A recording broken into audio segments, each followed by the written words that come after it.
কাৰ্যালয় চিডলি সমষ্টিৰ কাৰণে আজি যিটো কাশীকোট্ৰাত মুকলি কৰা হ'ল আৰু এই মুকলি কৰা কাৰ্যসূচীত আমাৰ অসমৰ মন্ত্ৰী ভাৰতীয় জনতা পাৰ্টিৰ নেতা অশোক সিংঘল ডাঙৰীয়া ইয়াত উপস্থিত আছে।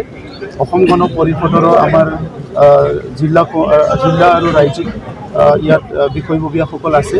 আমাৰ UPPLৰ পৰা দুজন সাংসদ MCLA MLA সকলো উপস্থিত আছে আৰু খুব সুন্দৰ এটা পৰিৱেশত আমি অফিচ মুকলি কৰিলোঁ। তিনিটা দলৰে সকলো কাৰ্যকৰ্তা কৰ্মকৰ্তা বিষয়ববীয়া উপস্থিত আছে আৰু অফিচ মুকলি কৰাৰ লগে লগে আজিয়ে আমি 13 চিৰাং 14 চিৰাং আৰু 15 চিৰাং এই তিনিটা সমষ্টিৰ কাজলগাঁও তিনিটা সমষ্টিৰ বুথ কমিটিবিলাকৰ লগত ৱৰ্কশ্বপ এটা হৈ আছে। চিডলি সমষ্টিৰ কাৰণে বহুত ডাঙৰ এটা কঠিন কিবা এটা আছে বুলি মই নাভাবোঁ। এই নিৰ্বাচনত আগতো আমি ইয়াত এছেম্বলি জিকিলোঁ, পাৰ্লিয়ামেণ্ট আমি জিকিলোঁ আৰু এইবাৰ বাই ইলেকশ্যনতো আমাৰ বহুত ভোটৰ ব্যৱধানত আমাৰ প্ৰাৰ্থী বিজয় হ'ব, কাৰণ ইয়াত বিৰোধী বুলি আৰু একো নাই। চ' যোৱা 17 বছৰত তেখেতসকলৰ বিভিন্ন কাম কাজবিলাক দেখা পাইছে আৰু 4টা বছৰত আমাৰ কাম কাজবিলাক দেখা পাইছে। অসমৰ মুখ্যমন্ত্ৰী ডাঙৰীয়াৰ অসমখনক ভাৰতৰ ভিতৰত উন্নত ৰাজ্য হিচাপে গঢ় দিয়াৰ যিটো এজেণ্ডা, সেইটো ৰাইজে চবেই ভাল পাইছে।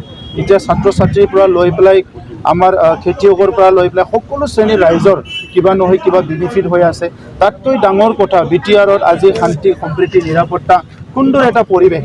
ইয়াত আমাৰ দুৰ্গা পূজা খুব ভালকৈ হৈছে, লক্ষ্মী পূজা ভালকৈ হৈছে, দিৱালী ভালকৈ হ'ব।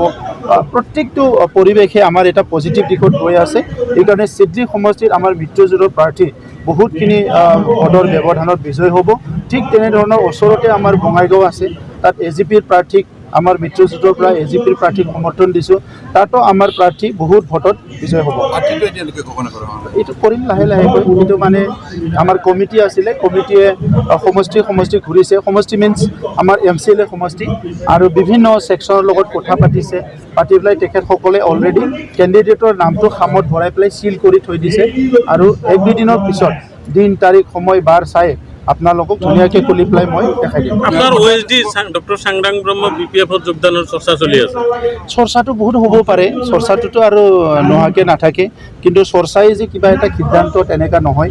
ৰাজনীতিকটো আজিৰ সময়ত আমি ইলেকশ্যন জিকাৰ কাৰণে 3টা মিত্ৰজোঁটৰ প্ৰাৰ্থী হিচাপে আমাৰ প্ৰাৰ্থীৰ কাৰণে আমি সহজ, কিন্তু বাকী যিটো আছে মানুহৰ জীৱনত কাৰোবাৰ ৰাজনীতিত কিবা ইচ্ছা থাকে কিবা থাকে, সেইবিলাক লৈ বহুত কথা ওলায়।